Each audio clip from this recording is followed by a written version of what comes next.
The Michael Berry Show. Received an email from a listener named Christina Keller, both with K's, KK. It says, Czar, I'm a longtime listener living here in the Woodlands. I used an unconventional drug to help fight and cure my stage 4 cancer.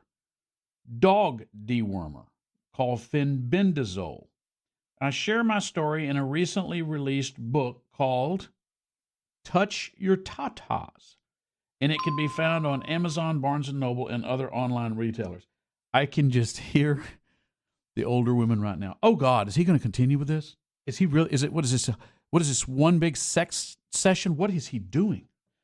It is now my personal ministry to get this information in the hands of anyone battling any form of cancer. There is tons of research about this drug killing cancer. It's similar to ivermectin, the great cure for COVID. I recently filmed a podcast with Dominique Saxa about my story, and St. Luke's Hospital did a patient spotlight on me. Those and more information are attached in my press kit. Please partner with me to save some lives. God bless you, Christina Keller. So we invited Christina to join us on the show. Christina, first of all, where is Dominique living now? Because she'd gone off to Dallas. Is she back in Houston? No, she's still in the Dallas-Fort Worth area. So my wife said there was a story about her recently and what she's up to. She left. She was on Dr. Phil's network or something? Yes. And now she's just full-time doing her podcast. Okay. Well, good for her.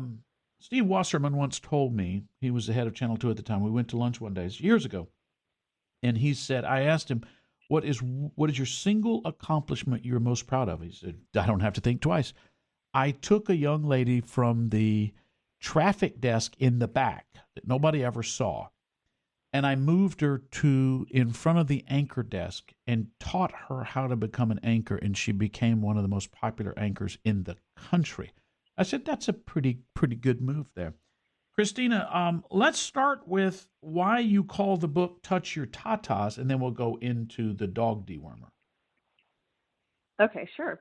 Well, I found a lump by accident. I wasn't doing monthly self-exams. I went into the doctor, and they did an ultrasound and mammogram and said everything's fine. 2 years later, I accidentally kind of hit my breast again and found what I think is the same lump.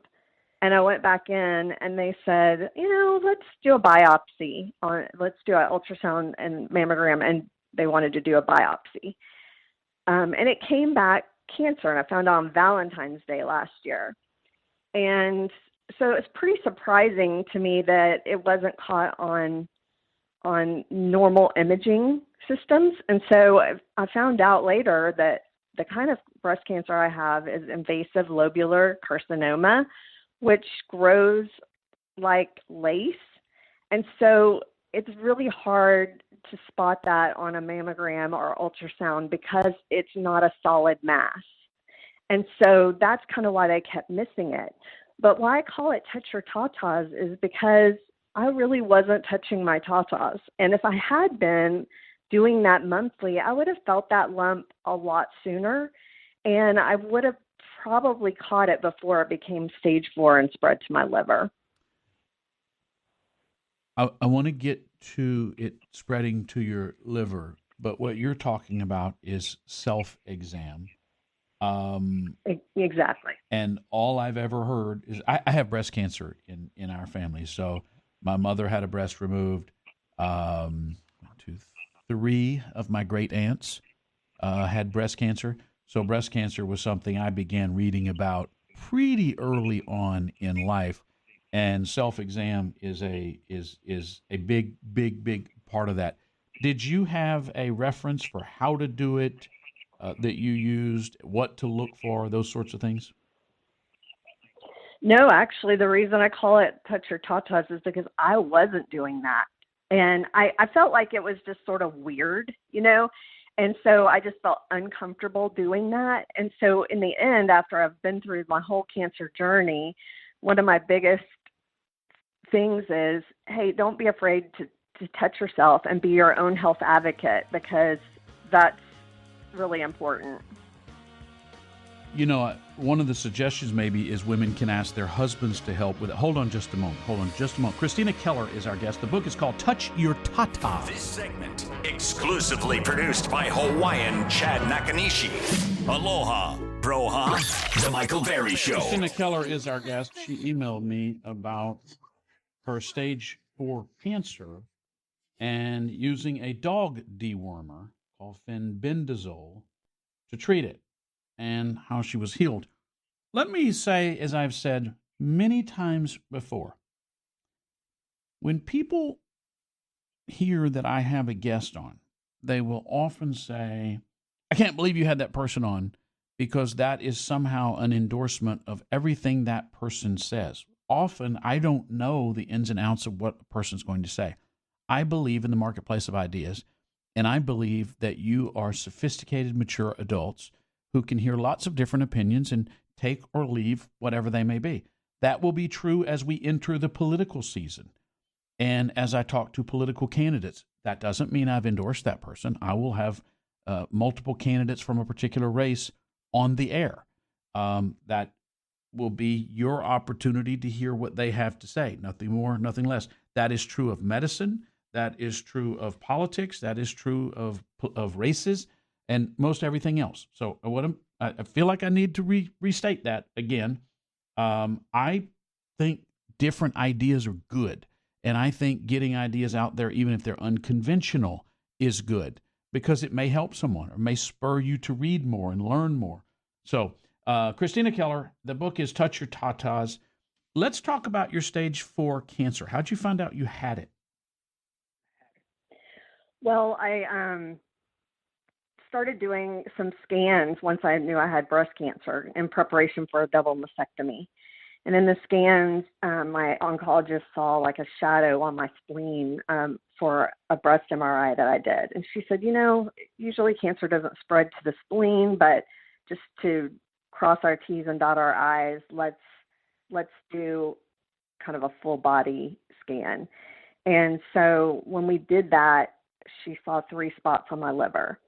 And so that was just several weeks after learning I had breast cancer. So stage 4 cancer, I was 53, had a 13-year-old son, a single mom. And honestly, just hearing you have stage 4 is just very overwhelming and frightening. I started receiving tons of articles and books, and you would not believe the influx of information that I started getting from all my friends and family who meant well, but it was a little bit overwhelming. I knew I couldn't do everything that I was reading. I knew I couldn't read everything I was being given.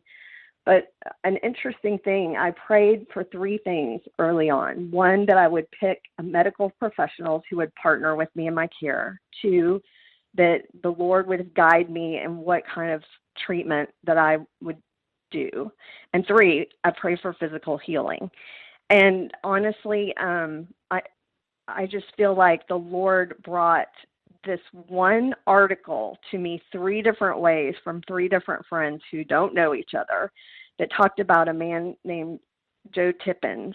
And he was basically did everything to his oncologist wanted him to do. They treated him through chemo and all these other different methods, and it didn't help, and they sent him home and said, you have 3 months. And his friend, who was a vet, said, I've read a lot about fenbendazole.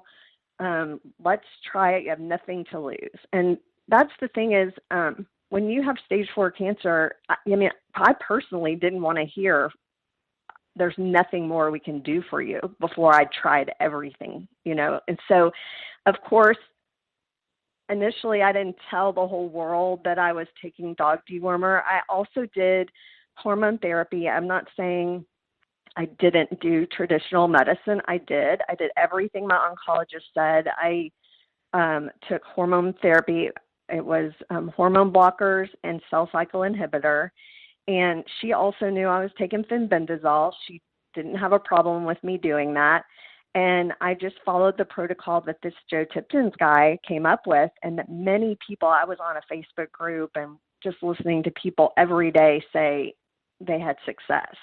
And so I said, hey, I'm going to give this a try. So the minute I started traditional oncology medicine, I started fenbendazole. And after 2 months, everything had shrunk 50%. And my oncologist says, you're responding to this treatment better than I normally see. And that's a big decrease in a short period of time. So she said, keep doing everything you're doing, and let's do this scan in 2 more months. So at month 4, we did a PET scan, and I had no more evidence of disease in my breast or my liver. Hallelujah. That's amazing. That's all. It could have been just the prayer service my church did for me. I mean, I don't know. I'm not a medical professional. I don't have any medical training, but I'm just telling you, I'm a normal person who heard they had cancer and then stage 4 cancer. And I was a mom, and I wanted to live to see him grow up. And I was willing to do the unconventional and maybe look a little crazy if it saved my life. And so when I was in ED, I was like, oh, I want to share this with everybody. And even my very good close friends, you know, when I told them what I did, their mouth would drop to the floor. But in 2 seconds, they would say out of that mouth, can you talk to a friend and tell them what you did? And I spent about 5 hours a day for a very long period of time talking to people, friends of friends, and people that I've never met and will never meet, telling them what I did. At one point, I finally said, this is going to be overwhelming to do this, like at this rate. So I created a blog. And then I said, hey, read my blog first, and if you have questions, call me. And that reduced the amount of time I was on the phone more to like 5 hours a week. And so that blog just kind of kept getting passed around. I had like thousands and thousands of hits after just a few months. And so it made me realize, you know, I think this is bigger. I felt like it was a personal ministry of mine now to share hope. I mean, if nothing else, hope for someone who hears they have cancer or stage 4 cancer, because there is hope, and I believe in the power of prayer. I want people to be their own health advocates. Do your own research. Hey, don't take my word for this at all. I didn't take anyone's word for it. I read about it. I did the research. I saw, hey, there's no side effects. At least there wasn't for me. I was monitored every month. So I just felt like it was worth taking the risk. And I just felt the Lord led me to it. And I'm now 1 year cancer-free. That is fantastic. Christina Keller, thank you for the email. Thanks for sharing your story. The book is Touch Your Tatas. And I think the wrap-up for all of this is for every single person, your body is a temple. It's the only one you get. Read about things. You don't have to believe everything just because a doctor says it or it's printed, but read and learn about your body and take care of it. It's the only one you get. The Michael Berry Show continues.